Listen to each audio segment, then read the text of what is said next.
10 ఏళ్ల తెలంగాణను కేసీఆర్ 100 ఏళ్లు వెనక్కి నెట్టారని విమర్శించారు మంత్రి కోమటిరెడ్డి వెంకటరెడ్డి. కేసీఆర్ ప్రభుత్వానికి కాంగ్రెస్ ప్రభుత్వానికి నక్కకు నాగలోకానుకున్నంత తేడా ఉందని విమర్శించారు.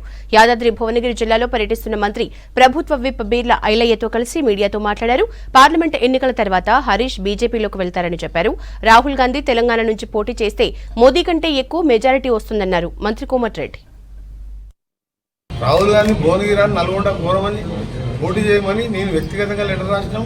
పోటీ చేస్తే వారణాసిలో మోడీ కంటే ఎక్కువ మెజార్టీ వస్తుంది, అంతవరకు గ్యారెంటీ వస్తుంది.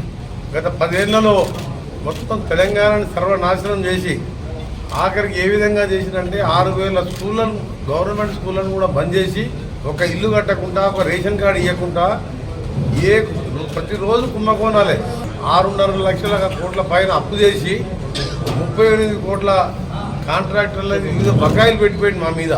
100 సంవత్సరాలు వెనకాల తీసుకుపోయి ఒక విధ్వంసం సృష్టించింది తెలంగాణని. 3 నెలలు కనీసం ప్రతిపక్ష నాయకుడు కూడా నియమించుకున్న నాయకుడు ఆయన ఉంటాడా, అల్లుడు ఉంటాడా, కొడుకు ఉంటాడా కూడా తెలియదు. అంత దౌర్భాగ్యం దేశంలో ఏ రాష్ట్రం, ఏ ప్రతిపక్ష పార్టీకి లేదు. ఇక ప్రజలు తరిమి కొడతారని చెప్పి నల్గొండకు వచ్చి పబ్లిక్ మీటింగ్ తప్ప అసెంబ్లీకి రాలేదు. ఇవాళ ప్రతిపక్ష నాయకులు కూడా అల్లుడికి ఇస్తే కొడుకు పోతట్టు, కొడుకు ఇస్తే అల్లుడు వేరే దుకాణం పెట్టుకుంటట్టు. ఆయన వద్దామంటే మా ముఖ్యమంత్రిని ఎదుర్కొనే శక్తి లేదు, మమ్మల్ని మంత్రులను ఎదుర్కొనే శక్తి లేదు. ఎందుకంటే ఆయన చరిత్ర మొత్తం తెలుసు, ఆయన 10 ఏళ్ల స్కాములు తెలుసు.